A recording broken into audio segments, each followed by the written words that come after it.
Добро пожаловать на Филиппины! Сегодня вас ждет обзор острова Панглао. Давайте посмотрим, где же он находится. Это практически центр архипелага, и ключевую роль в развитии туризма здесь играет соседство Панглао с островом Бахол. Их соединяют два моста, и когда мы жили на Панглао, гоняли в супермаркет на Бахол. Столица Бахола, Такбиларан, находится прямо за мостом.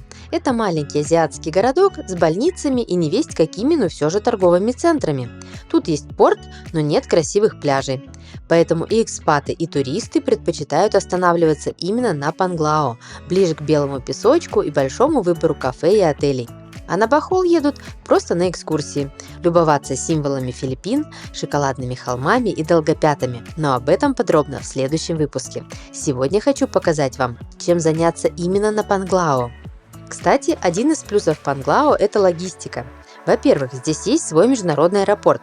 Пожалуйста, обратите внимание, что аэропорт с Бахола из Такбиларана перенесли прямо на Панглао, сохранив при этом старое название.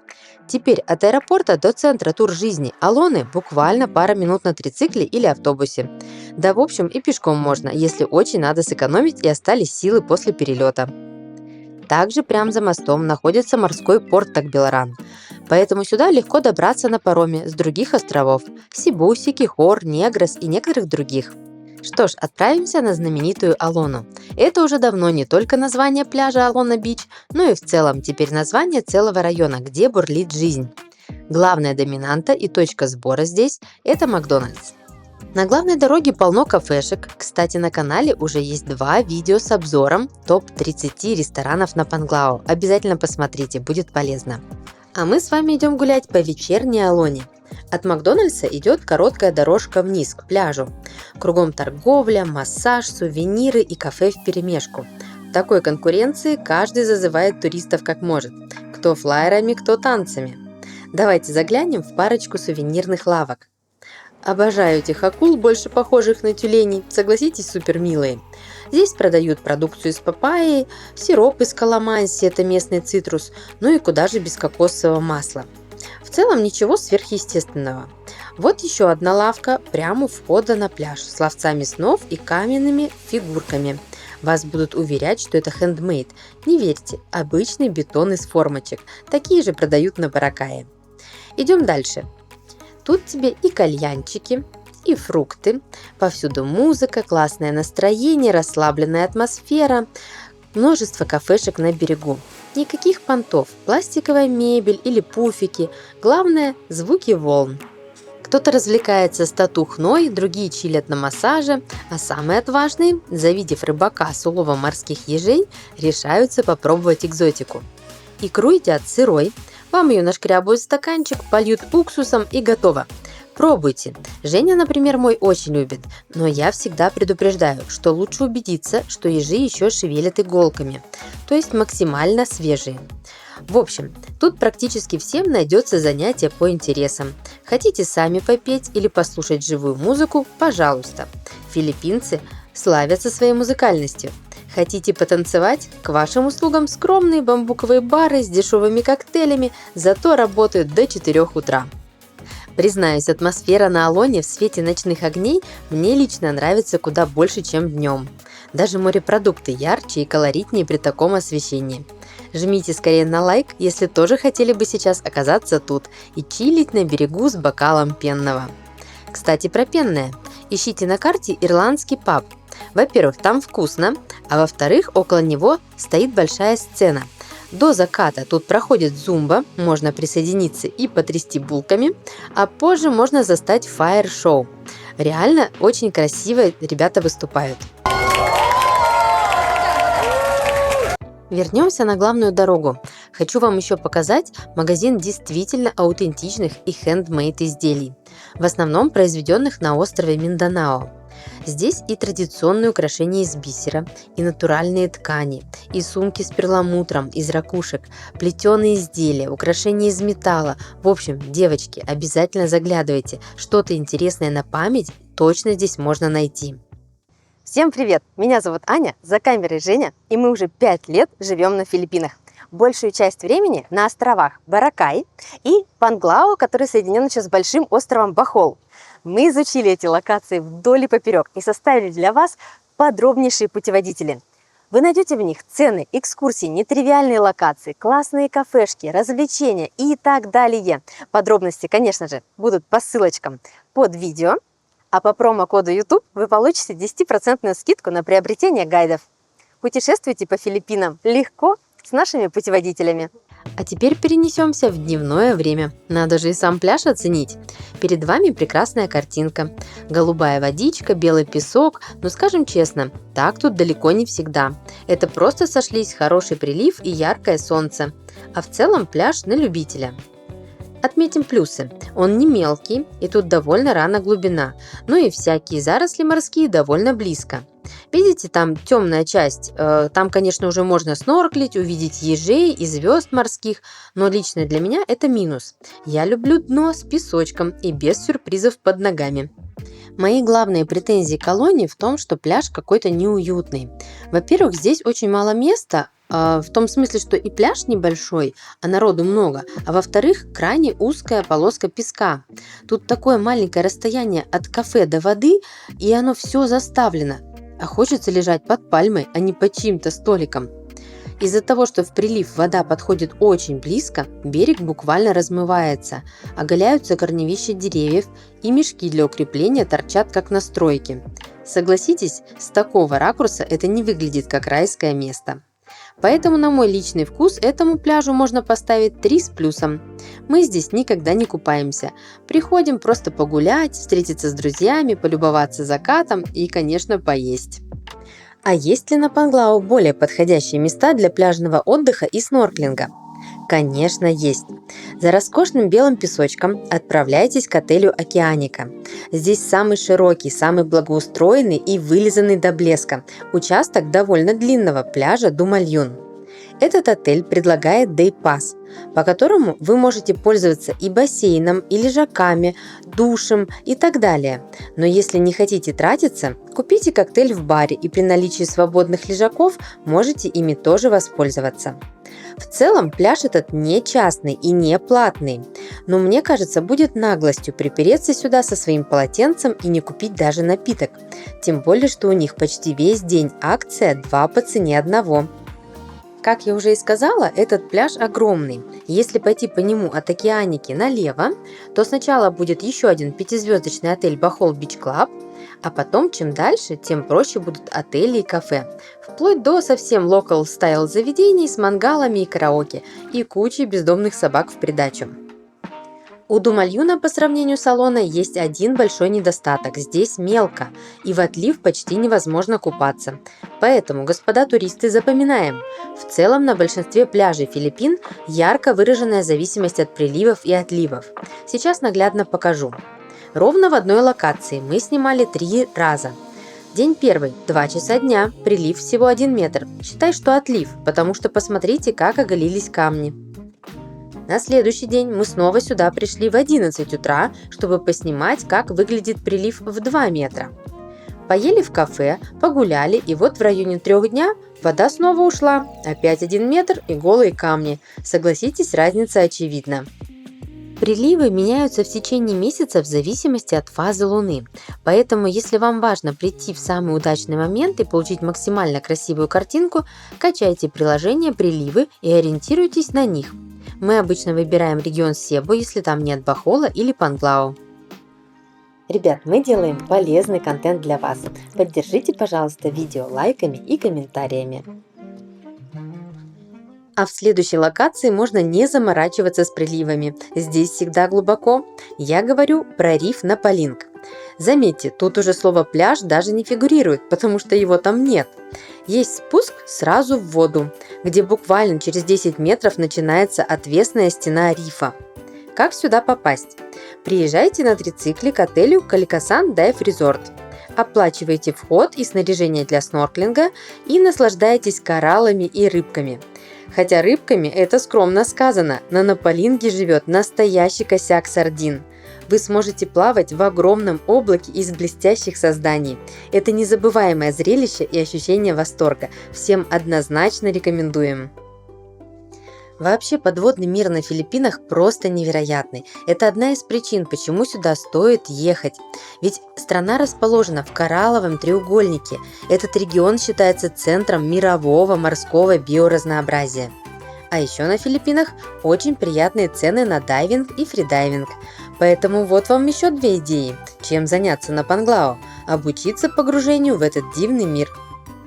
Благо на Панглау есть опытные русскоговорящие инструкторы и по дайвингу, и по фридайвингу, и обучение новичков занимает всего 1-2 дня. Заговорили про подводный мир, а значит время рассказать вам про одну из самых популярных экскурсий на Панглау. Это поездка на один из крошечных островов рядом – Баликасак или Памилакан, где туристам обещают коралловые сады и встречу с черепахами. Сейчас будет честный отзыв на лодочный тур на Баликасак из серии «Ожидание реальность». Нюанс первый – ранний подъем. Если вы хотите иметь шанс на встречу с дельфинами по пути к острову, надо отчаливать часов в 5-6 утра. Второй нюанс. С собой берите обязательно тапки-кораллки для защиты ног и в идеале беруши или наушники. Вы не представляете, как оглушающе ревут моторы. Дорога туда час, обратно час, возвращаешься просто оглохшим. Ну ладно, это к вечеру пройдет. А вот когда мы встретили дельфинов, конечно, поначалу были безумно рады, пока не поняли, что за стаей гоняется минимум 15 лодок, и у всех ревут моторы, лодочники все специально стучат по борту, никто не соблюдает дистанцию, и все хотят подвести именно своих туристов поближе к дельфинам. Представляете, какой это стресс и нагрузка на чувствительную систему эхолокации у них. Нюанс третий. Мы знали, что Баликасак будет очень загружен лодками, поэтому выбрали ехать не с туристической группой, а приватно, в надежде, что нас отвезут на другую сторону острова, подальше от основной массы туристов. Но, увы, привезли нас в самую гущу. Лодочники наши, филиппинцы, сделали вид, что так и задумано. Что ж, зато покажем вам, как тут все организовано. Большим лодкам нельзя плыть близко к кораллам и черепахам, чтобы не навредить им. Поэтому вас сгружают в воду, и вы должны перелезть в маленькие каноэ, что, честно, не просто даже для молодых, некоторые прям переворачивались. Если в каждой большой лодке по 15-20 туристов, их делят подвое в каноэ, то посчитайте сами, сколько этих маленьких посудин выходит в итоге. И вот эта вся флотилия несется на веслах туда, где увидели какую-нибудь черепаху. Ребят, честно, это полный трэш. Народу тьма, все лезут, толкаются, бьются ластами. Да, мы увидели парочку черепах, но удовольствие это было крайне сомнительное. Четвертый нюанс. Время в воде строго ограничено.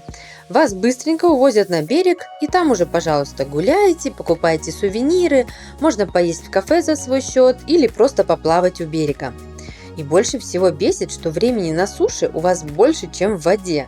По-моему, пожрать и дома можно, а ехать в такую даль хотелось бы не ради 30-минутного снорклинга. Нам, кстати, досталось еще и неспокойное море. Были волны, поэтому вода была мутная, мало черепах, и главное, на этом участке, куда нас привезли, были в основном камни и водоросли, которыми питаются черепахи, а мы ожидали кораллы, поэтому визуально удовольствия на снорклинге лично у меня было мало. Но давайте спросим остальных участников. Ну что, твое мнение? Только не было и барбекю, и... 2 раза здесь были, примерно 2 раза одинаково. 2 раза не понравилось? Не в восторге. Ваши впечатления от поездки? Я в восторге, но мне мало. Правда в восторге? Да, меня рыба съела. Нам понравилось, но на Полинка красивее, как риф. А на Малабале намного больше черепах и никого нет. Вот и хорошо. Поедем на Мал. Да. Рыбок тут по количеству, в принципе, немало, но по видам они немножко не сильно различаются. Тебя тоже цапнули? Меня рыба цапнула за палец, он, видишь? Офигеть. Прям укусила. Мы со Светой теперь напарницы. Раненые. Понимаешь? Ну что, вывод короткий. Мы удачно увидели дельфинов, мы удачно увидели 2 черепах, но по факту кораллы, рыбы и все остальное на Короне в 100 раз лучше.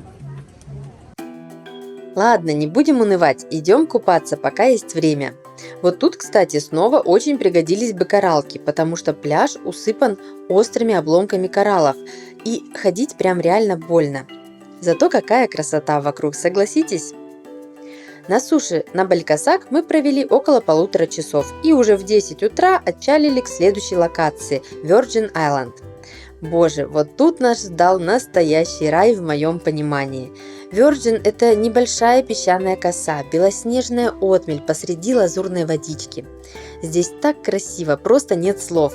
Настроение снова огонь, хочется плескаться и радоваться жизни. Сейчас тут только фотозона и лодки, а раньше были торговцы морепродуктами, стояли со своими мангалами в воде по колено, потом их запретили. А в феврале 25-го закрыли и сам Virgin после жуткого скандала, когда в сеть попали кадры, как какие-то нелюди на огромном красивом коралле ножом нацарапали имена или другую чушь.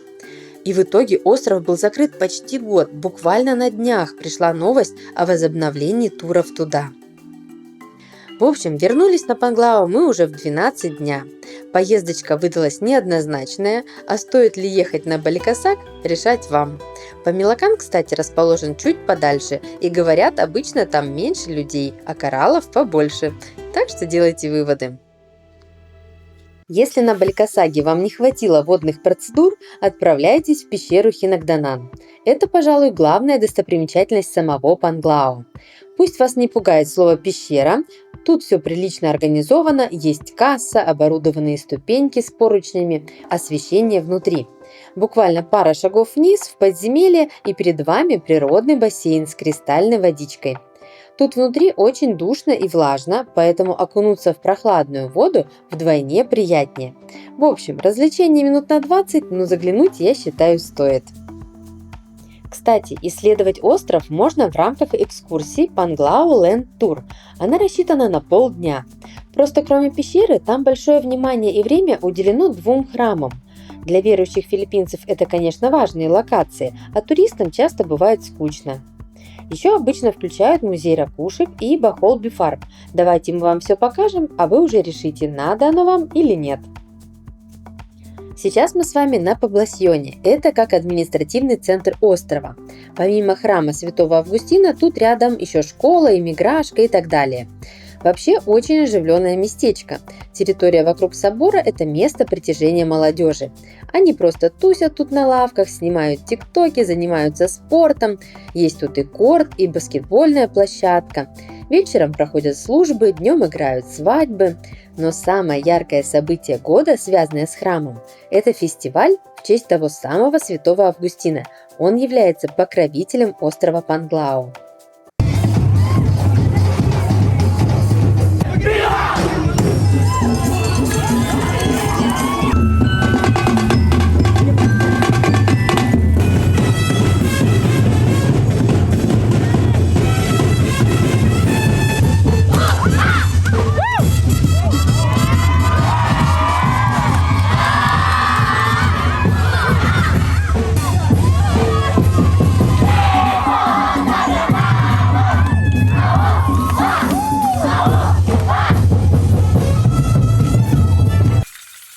Я обожаю такие представления, грохот барабанов, креативные костюмы.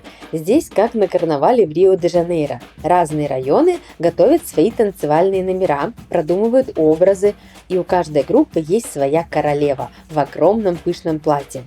Шествие колонны длится несколько часов под палящим солнцем. Танец повторяется в нескольких точках по пути к храму, чтобы и судьи, и все зрители могли оценить труды участников и порадоваться вместе с ними этому празднику. На разных островах проходят свои фестивали в течение года. Погуглите, и, возможно, в ваши даты отпуска вам повезет застать какой-нибудь карнавал. Конечно же, ни один праздник не обходится без еды. Не знаю, как вы, а мы не боимся пробовать стритфуд и дегустировали, наверное, 80% из того, что вы видите. На канале обязательно будет отдельное видео про филиппинскую уличную еду и национальную кухню. Подписывайтесь, чтобы не пропустить. Ну а мы переходим к следующей локации. Буквально в пешей доступности от храма расположился скромненький музей ракушек. Всего 2 зала, но какое тут разнообразие форм и расцветок. Я обожаю ракушки, поэтому мне было интересно. Узнала и про опасных созданий в раковине, которых точно не стоит трогать, и поразглядывала в лупу самых маленьких, и удивилась размеру раковин самых больших моллюсков в мире, которые, конечно, водятся именно на Филиппинах. А вы знали, что самую большую жемчужину в мире тоже нашли на Филиппинах? В общем, музей, конечно, выглядит бедненько, но зато богатая коллекция. Так, теперь на очереди обзор Bohol Bee Farm. Я бы назвала это интерактивным магазином. Здесь вы можете понаблюдать, как плетут или ткут ручным способом различные изделия, а потом купить их. Можно посмотреть на открытые кухни в пекарне или на производстве мороженого. Что-то даже дадут бесплатно продегустировать. Их сеть ресторанов и ларьков с мороженым очень популярна на Панглау и Бохоле. Готовят вкусно и подача красивая. Хотя по-филиппински все сладко, даже мясо. Фишка конкретно этого ресторана, что он буквально расположен на дереве и нависает над водой. Прикольно. Окей, пообедали, сувениров прикупили, отправляемся в район Дауэйс, где расположился второй большой храм на острове, включенный в программу тура по Панглау. Он мне больше нравится внешне из-за своей высокой башни, словно из сказки про Рапунцель. А внутри это классический католический собор с лавочками для прихожан и расписным потолком. Если бы я составляла программу ознакомительного тура по острову, то туда непременно вошли бы Саус Фарм и Муатта. О них через минуту, а пока не забыла, хочу отдельно проговорить про безопасность на Панглау. Не бойтесь исследовать остров самостоятельно. Вот, к примеру, вокруг этого храма в Дауэсе сколько всего интересного мы нашли, гуляя с подружкой час или два. Малайские яблочки и даже шелковицу, и хрюшку покормили, и заброшенное кладбище обнаружили, и петушиные фермы с кострами поснимали. Ну прелесть же! И все это, на мой взгляд, расскажет вам куда больше о стране и ее людях, чем очередной храм. Вы увидите, что Панглау живет спокойной деревенской жизнью, а сами филиппинцы приветливые и доброжелательные. По уровню внутреннего комфорта и спокойствия я бы сравнила Филиппины с Таиландом. Если вы уже были на Филиппинах, напишите, пожалуйста, в комментариях о своих ощущениях на тему безопасности. Будет интересно. А мы переходим к последним 2 локациям в нашем обзоре. В Саус Фарм за небольшую плату на входе вас ждет ухоженная территория с очаровательным прудом в центре. В нем водится рыба и можно порыбачить, если есть время и желание. Ну или сразу заказывайте обед с этой самой рыбкой и другими морепродуктами. Здесь будет интересно с детьми, потому что на территории есть небольшая детская площадка с качельками и мини-зоопарк с козочками, кроликами и прочей живностью. Классно, что у многих вольеров есть специальный корм, чтобы вы могли повзаимодействовать с питомцами. Мне больше всего понравилось кормить попугайчиков. Кстати, на всякий случай возьмите с собой спрей от комаров и сфоткайте карту местности на входе, чтобы найти все активности и зоны для туристов. Например, на их ферме выращивают и помидорки, и тропические фрукты, типа драгонфрута. Мы же удивились, найдя укроп. Вот уж действительно экзотика на Филиппинах. Непременно дойдите до лошадки и огромного буйвола Карабао, главного помощника в сельском хозяйстве в стране.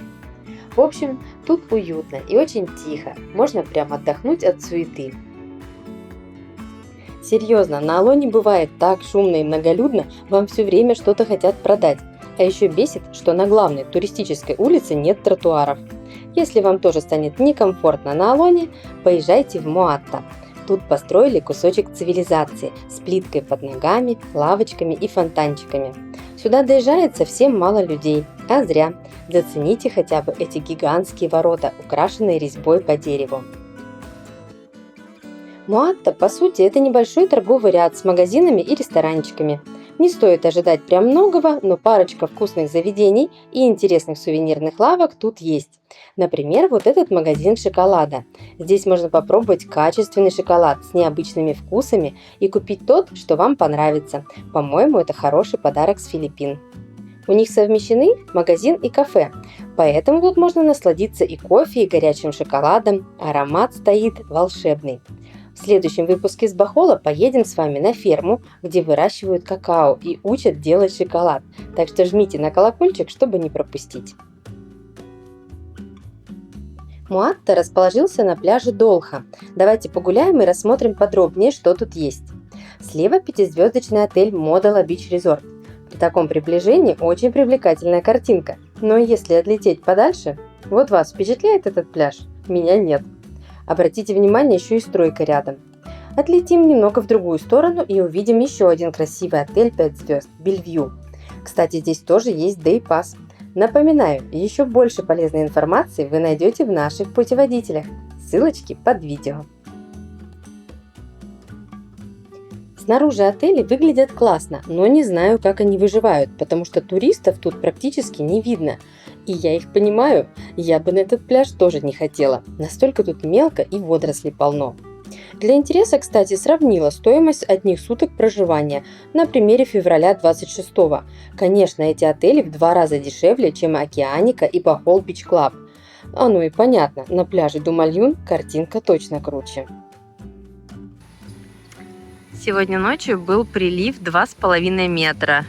Вот по этой линии 2,5 метра прилива. А вот тут вот сейчас метр прилива. Девушка там на коленях стоит, то есть настолько нет глубины. Но, возможно, для любителей тишины это неплохой вариант. Отель предлагает некоторые активности, лодочки, каяки, конечно, дайвинг, и не обязательно быть гостем отеля, чтобы воспользоваться их услугами. Иногда на Долха приводят лошадку, честно, очень грустную и уставшую, ей бы морковку сочную и водички, а так лежит бедолага на жаре и ждет туристов для фото.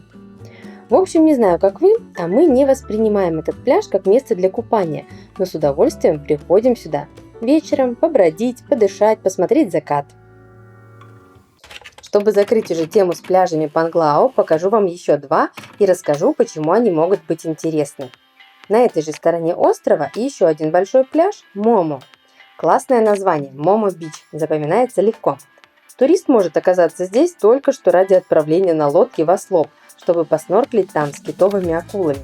К сожалению, на Бохоле плавание с китовыми акулами закрыли и неизвестно, когда откроют. А если вы продвинутый путешественник и хотите посмотреть, как отдыхают филиппинцы, приезжайте сюда в выходной. Местные любят шумные большие компании, поют в беседках в караоке, тандуай льется рекой, а особо зажиточные обедают леченым, молодым поросенком на вертеле. Вас обязательно угостят, если проявите интерес. А вот купаться тут сомнительное удовольствие, хотя детвора местная с вами точно не согласится. В общем, возможно, в идеальный штиль и без водорослей тут вполне миленько, но все равно мы убеждены, что на этой стороне острова самое клевое место для водных активностей на Палинг-Риф, а все красивые пляжи надо искать на другой стороне. Туда и отправимся за последним обзором. Знакомьтесь, Бикини-Бич – пляж для любителей полудикого отдыха. В будние дни вы точно найдете здесь уединение, ну и в придачу парочку грустных худющих собак. Еще из минусов. На Бикини-Бич сомнительный вход в воду. Камни, покрытые тиной, довольно скользкие, будьте аккуратны. Зато потом идет чистая водичка, такие природные голубые бассейны на мелководье. Но главный плюс скрывается на глубине. Берите маску, ласты и изучайте местный риф. Эти чудесные кадры сняли здесь. А еще говорят, тут часто можно встретить черепах. Да-да, без всяких экскурсий. Проверьте свою удачу. Единственный совет дадим относительно безопасности. Фридайверы, когда ныряют, всегда ставят яркий буй, а вы можете взять яркую сумку-непромокайку. И себя сделаете заметным для лодочников, и ценные вещи сохраните. Давайте подводить итоги. Если у вас выделено на Панглао и Бохол всего 2-3 дня, то, конечно, мы советуем первый день уделить достопримечательностям Бохола, второй день посвятить морской прогулке в первой половине дня и потом чилить в отеле Океаника.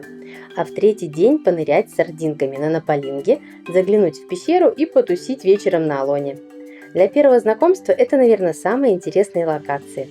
Надеемся, наше видео вам было полезно. Ставьте лайки, подписывайтесь и увидимся в следующей серии.